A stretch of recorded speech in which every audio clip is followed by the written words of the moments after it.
All right, everybody, thank you for clicking on this video. This video is on the channel Mr. Articulate.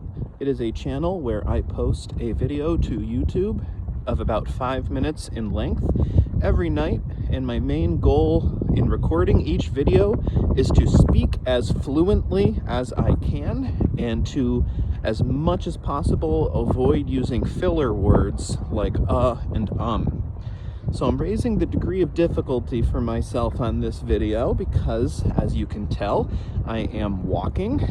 Heretofore, all my videos have been in interior spaces, and I have been sitting. The wind here, not ideal, but that's okay. So for this video here, I'm gonna muse a little bit on Canadian identity. I am not myself Canadian, I am American, but America and Canada have obviously, right now during the spring of 2025, is going through some real tension. That tension's been driven by Donald Trump. I voted for Trump. I think the MAGA movement is really good for America, and ultimately for everyone in the Western world as well.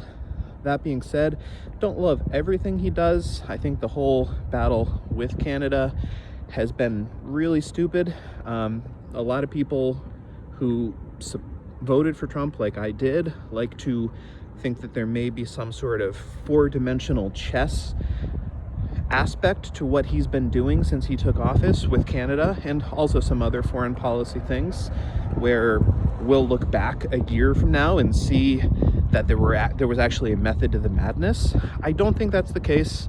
I just think he's being capricious. He's a very, very capricious person. Love a lot of the things that have happened since he took over in January, but I don't love this. All of that's a digression, though. But when this happened, in the early stages of it, when Trump started with the bluster about Canada, started threatening the tariffs and so on, Justin Trudeau, I should say, appeared on an American political talk show, one of those Sunday morning shows, I think, and he gave an interview, and something he said in the interview was that it was in response to the question of how do you feel, Mr. Trudeau, about Donald Trump's talk about making Canada the 51st state. In Canada, Mr. Trudeau said, has no interest in becoming part of the United States, which is quite true. Public polling in Canada bears that out. And he said that one of the chief facts by which Canadians identify themselves as Canadians is that they are not American. He said that was a key part of Canadian identity, is not being American. And I saw a few tweets after that tweeted an old clip of Justin Trudeau talking about the fact that there, in his opinion, was nothing that defined Canadians as Canadians. Basically, he said, there is no Canadian national identity. There is no Canadianness. And obviously the reason he says that, and no doubt in my mind believes it, is because it means that none of the historical, cultural identifying symbols of Canada should be preserved or honored or considered a thing that should guide present and future Canadians. And therefore, he can let in any number of immigrants from any number of very, very different cultural backgrounds and parts of the globe, and it's fine, because Canada is just well, who knows what it is. Because if you have a nation and you say that that nation has no identity and you're glad about that fact, what is it at that point? It's like a non-profit corporation or something. And so people made the point that at this time, as the trade war started to brew between our two countries, Trudeau was basically saying Canada is defined not by what it is, but by what it's not. And people I saw tweeting said it's a pretty bad way to conceive of your country. I totally agree with that.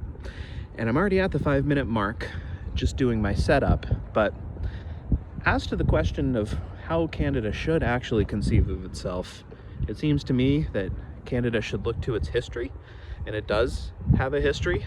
And if you don't have to start it right when Canada becomes an independent nation, but you can just go back to English settlement of Canada, it's a history that goes back hundreds of years, and that should be the basis of Canadian identity.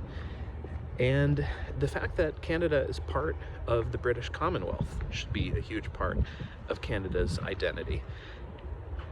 You still have a monarch in Canada. His name is Charles III.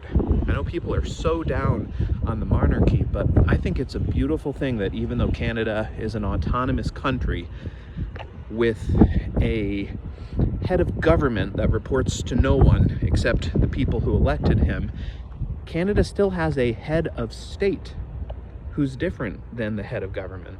Our head of government in the United States and our head of state are the same people. It's our president. Not so in Canada. You have your prime minister and you have your king. And that king is the same king as the head of state of Australia and New Zealand and so many other nations that belong to the British Commonwealth. And people in Britain don't really respect the institution of the monarchy anymore. Who cares? People in Canada don't have to take their cues from Britain or anyone else on that matter. I think you should esteem your monarch, and I think you should remember that I believe, I looked this up a while ago, I believe more than 100,000 Canadians died fighting in Europe in World War I and World War II. Now I imagine if you are just an average Canadian with a Trudeauvian perspective on national identity, or the lack thereof, you would think it's incredibly stupid that many Canadians went and fought for Great Britain, almost as though they were British in those world wars. You probably think that's silly, but again, you don't have to think it's silly. You can choose to look at it very differently. You can choose to look at it as sublime, that the sons of Canada went to fight for the crown during World War I and then again in World War II. And the crown can still mean something to Canadians, and it can be the basis of a positive national identity so that a Canadian's not left to negatively define himself for what he isn't. So that's the video for today. Thank you, and have a good one.